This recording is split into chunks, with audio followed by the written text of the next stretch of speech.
Hello guys, non-binary pals of the YouTube, TWK, and welcome to my stream of conscious style video on WWE 2K25, my guilty pleasure of the year, because, oh boy, have you read the news about the WWE? Like at all. In the past year, it just keeps getting worse and worse.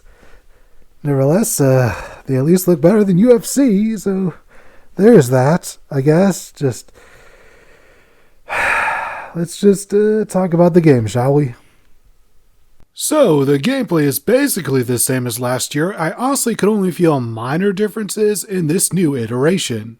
I'm sure others would be able to do a better job than me at this specific point, but from what I've played, 2K25's gameplay is just 2K24, but with a bit more polish. The best improvement from a pure mechanical perspective is the ladder match, as it's all about hitting the right face button to grab the hanging object. Oh, and yes, matches are now intergender alongside certain championships. That's dope as fuck, especially as this allows non-binary and gender fluid people to fully express themselves in these video games.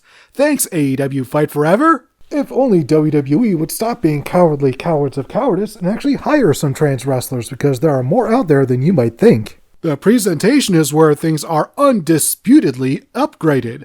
The ability to mess around with the camera during entrances is a fantastic idea. Thanks again to AEW Fight Forever. The third-person camera is also super fun during the backstage matches. Sayonara, JD Mick, don't Google me. The arena selection is also super solid, but I'll go into my favorites later as they did not debut in the exhibition mode. The roster is also pretty top tier, featuring all the top stars of Raw, SmackDown, and several from NXT.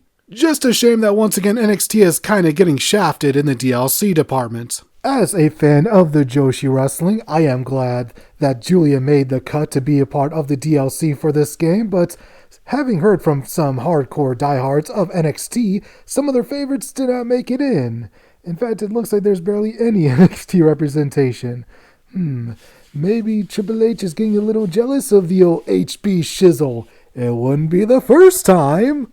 Now for some single players, starting with the Bloodline Showcase. It's all about completing objectives to obtain victory for the various members of the families involved, even if that means rewriting history. The best part of this mode is that everything is animated using in-game models. That's super rad as hell, and I love it. I'm glad we're back to doing that again. The worst part is that nearly every match comes with at least one timed objective. Like, who asked for this? The Showcase mode was going so well until this happened. Big thumbs down from me.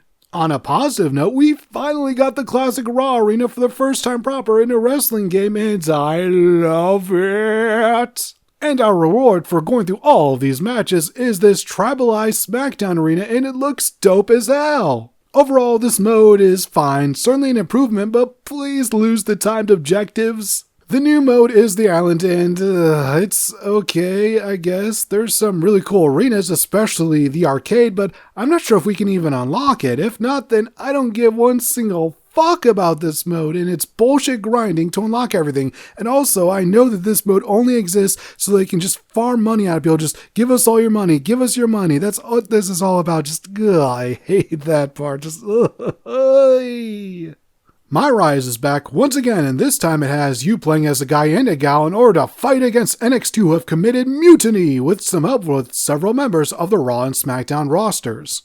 I haven't gotten too far into it thus far, but it seems rather alright. Can't wait to unlock the arenas, and thankfully all the wrestlers in the mode as well. Overall, 2K25 is a good game, but the island really brings it down, alongside with the fact that PS5 and Xbox Series players can only share with each other, with the PS4, Xbox One, and PC players having their own ecosystem for the community creations. If things keep going in this direction, then the long-term health of these games will be at risk, especially if literally any other wrestling company comes along and allows players to share wrestlers, arenas, and championships across all consoles. And just to wrap things up on a positive note, this is the best soundtrack since SmackDown vs. Raw 2009. And that is the review, everyone. I hope you all enjoyed it. Hope you found it to be at least moderately entertaining. As for what is next, we're going to head to the city of Stillwater. Hope you'll join me for that once that video is released. Until next time, this is TWK of TWK Reviews, hoping that you all have a perfect rest of your day.